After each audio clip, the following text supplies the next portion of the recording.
Bonjour à toutes et à tous.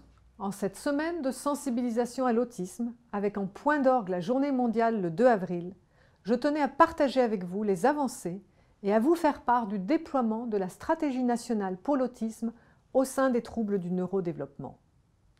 Depuis 3 ans, nous avons travaillé sans relâche avec l'ensemble du gouvernement à sa mise en œuvre. Qu'il s'agisse d'agir plus précocement auprès des enfants, de diversifier les modalités de leur scolarisation, de renforcer l'approche scientifique ou encore de renforcer l'accompagnement des adultes, engagement que nous avons pris avec Claire Compagnon, déléguée interministérielle.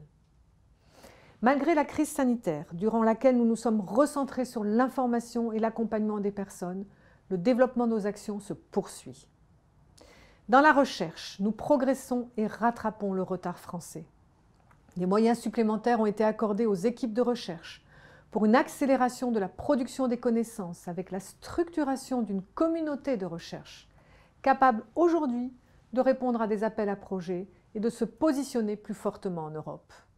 Nous avons structuré le groupement d'intérêt scientifique avec plus de 100 équipes de recherche labellisées. 2 nouveaux centres d'excellence ont été désignés à Strasbourg et Lyon, en plus des 3 premiers, Paris, Tours et Montpellier. Le repérage et l'accompagnement de façon précoce des enfants présentant des troubles du neurodéveloppement est primordial pour avoir les réponses adéquates à apporter aux familles. Nous sommes à plus de 10 000 enfants accompagnés et ainsi plus de 4 000 familles ont bénéficié d'interventions précoces sans reste à charge financier. Le forfait d'intervention a été étendu jusqu'à 18 mois. Nous avons travaillé aussi sur les délais d'accès au diagnostic dans les centres de ressources autisme qui commencent enfin à se réduire, passant en moyenne nationale de 18 mois d'attente à moins d'1 an, et nous poursuivons. L'accès à l'école pour de plus en plus d'enfants autistes devient une réalité, comme pour tous les autres enfants de la République, avec plus de 1800 nouveaux élèves qui ont fait leur entrée dans les unités de scolarisation, mais également 850 élèves en ULIS. C'est ainsi près de 41 000 enfants autistes qui sont scolarisés en école ordinaire. Depuis 2017, là aussi, nous progressons. En parallèle, nous poursuivons la formation et le déploiement des ressources, avec un enseignant ressource sur les troubles du spectre de l'autisme dans chaque département.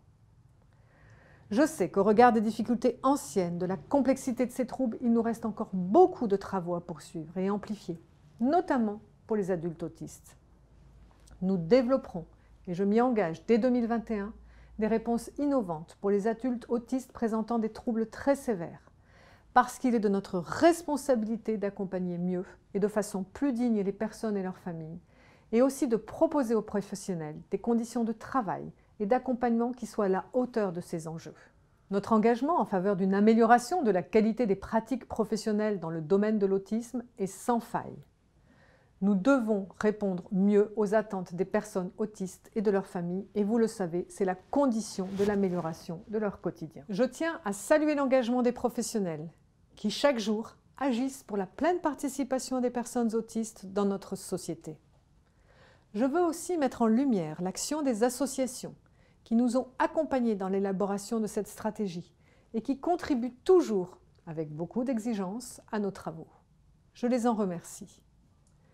Je vous assure de mon engagement avec l'ensemble du gouvernement à poursuivre la mise en œuvre de la stratégie nationale pour l'autisme au sein des troubles du neurodéveloppement, car c'est un objectif majeur afin de construire cette société pleinement inclusive à laquelle nous aspirons tous.